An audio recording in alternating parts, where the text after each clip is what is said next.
Hey, how's it going, everybody? Sharmeen Obaid-Chinoy. She's going to be the director for this upcoming Star Wars Rey movie, this Rey Skywalker movie. And there's been a lot of controversy going around. People have been bringing up old clips of her, recent clips. We're gonna look at all of that stuff.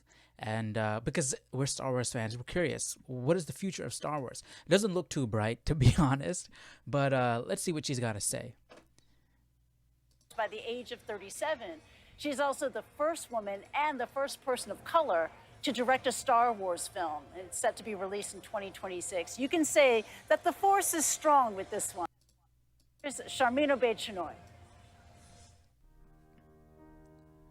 I'm very thrilled about the project because I think what we are about to create is something very special. And we're in 2024 now. And I think it's about time that we had a woman come forward to shape the story in a galaxy far, far away. When the Star Wars First, what first off, it's not like it's the first time a woman has been in a creative position with Star Wars, in a creative lead position with Star Wars. Look at the Obi-Wan Kenobi series. George Lucas' wife, with the original trilogy. Um, we had women directors for the Mandalorian series. Yeah, I guess this is the first female person to direct a feature film, but I don't understand what I don't get it. How does the way you were born add to any validity? It honestly, it feels like, hey, it doesn't make any sense because the way people when people talk like this, the way they the way they say it is like, hey, look, I am from here and I have achieved this much. Look, I am here and I am doing this thing. Look, we are at this level now. So what are you saying? Are you saying women and people of color are down here and they're taking this huge leap forward and upward? What? Then what does that say about how you look at yourself? It doesn't. I don't get it. Like, so when people say like, "Oh, I was the first person of color to do something," so well, then I'm the first person of color wearing a blue and striped sweatshirt with white headphones to do something. Like, what does it matter at all? It doesn't make any sense to me. All right, there's so that's one thing, and that's the clip that's been mainly going around, and the issue is why is that at the forefront? See, before knowing who I saw that quote before, and before knowing who that quote was credited to, I was thinking, okay, maybe it is just some marketing team saying, hey, first female director, first person of color to direct a Star Wars movie. Okay, just the marketing team, right? Maybe it wasn't the director. It's coming straight from the director's mouth, and the reason why that's significant is because that's going to dictate the tone and the creative decisions moving forward. I mean, we already know the direction Disney is going, the direction Lucasfilm is going, the direction Star Wars is going. It's downhill. So, I mean, we already knew this, but it's just it's just annoying, man. Um, Charmene has been she in the next clip it's an older clip, and this is the clip that's been going around more recently. People have been going back and pulling up these older clips, and I just want to give a little bit of context because it seems like people are taking this clip out of context a bit because she's a person who I honestly I don't know why they picked her for a Star Wars. Well, I know why they picked her for a Star Wars movie because she's a woman and she's a person of color. I mean, and she has credentials also. I'm not saying she's not talented. She is talented, but the thing is, the types of things she's worked on. She does documentaries, right? And she's an activist. That's not the type of person you want for Star Wars. You want a Star Wars fan who understands the lore, who can emulate the style, or at least try to emulate the style of George Lucas. I don't know if she can do that. She does documentaries.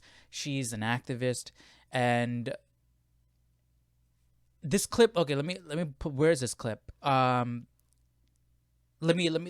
just play the clip first. That patriarchy, that power structure, and is that a part of the calculation of your art as well, and what's been the reaction to that? Oh, absolutely. I like to make men uncomfortable.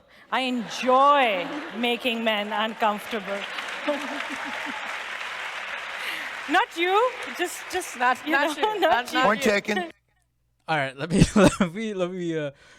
give a little bit of context here, right? So, she does documentaries on serious issues, on feminist issues, in where it actually matters. At least from what I, the tiny little looking into it that I did, like acid attacks in Pakistan, right? That's serious. That shouldn't happen. It's not like she's talking about petty things or I don't know, complaining about the wage gap or things like that. You know what I mean? Acid attacks, yeah, that that's a problem, you know. So when she says, "I'm not talking about you," to this guy, this guy's name's slipping my mind. I'm assuming I haven't watched further into this. I'm assuming she's saying, "Hey, the men that I want to make uncomfortable are the men that are behaving like this, that are doing like this, not the everyday average guy." Okay, but how much of that disdain for those people are going to overflow on to the general demographic of men? I don't know her mindset. But the amount of focus on gender and nationality is not good. Let's just play this. Let's just play this a little bit more, because I don't even know what's about to come up. Point taken.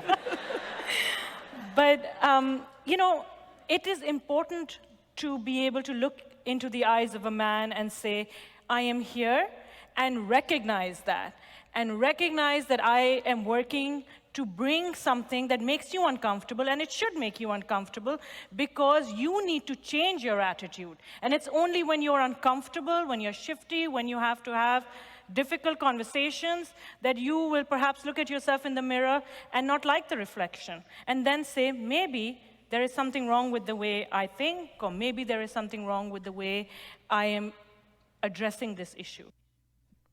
Okay, so it seems like she's talking about it within the context of a man who's not behaving well, you know, who's taking part in acid attacks or whatever, someone who's not treating other people with respect, right? It doesn't seem like she's talking about every man in existence.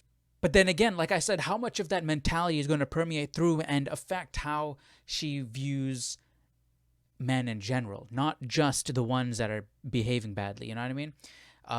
Because the mentality and the ideology of a person is going to greatly affect their creative decisions when writing and directing a movie. And that's what we're focused on here. So let me just take a look at what she's directed. All right, so it looks like she's done Miss Marvel. I thought she just did documentaries. This is my first time looking into her, so I didn't watch that show. I have no want to watch that show. I heard it was not that great. The trailers didn't appeal to me, so but it's not a documentary. It is story-based and all that stuff, so what else? I don't know any of this stuff, right? But I'm imagining Saving Face is the one talking about the acid attacks in Pakistan. But just going off this without looking into any of these things, really, it doesn't look like a resume for someone that I would hire to direct the next mainline Star Wars feature film. Okay, who knows? She might be the biggest George Lucas Star Wars fan. I don't know. I don't know. I haven't looked into her. The main focus of this video is to look into the ideology, the mentality of the person, right? With these clips that have been going around, I can clearly understand why people are apprehensive, why people are sort of scared, because we've seen the direction Star Wars has been going, and it's not been going in a direction that fans want it to go in. It's a Rey movie. You guys were not going to watch it anyways, so who cares, right? But let me know your thoughts down below in the comment section. What did you guys think about? What do you guys think about this news? What do you guys think of Sharmeen Obaid-Chinoy being the director for this Rey movie? How do you think it's gonna turn out? I guess the reason why people would be annoyed is because this is the new Jedi Order. This is something that we want to see. We wanted to see Luke Skywalker do, and now we're getting a different iteration of it, and it's going to be completely horrible. So I feel you guys. All right, so let me know your thoughts down below about all this, and I'll see you all in the next video. Take care.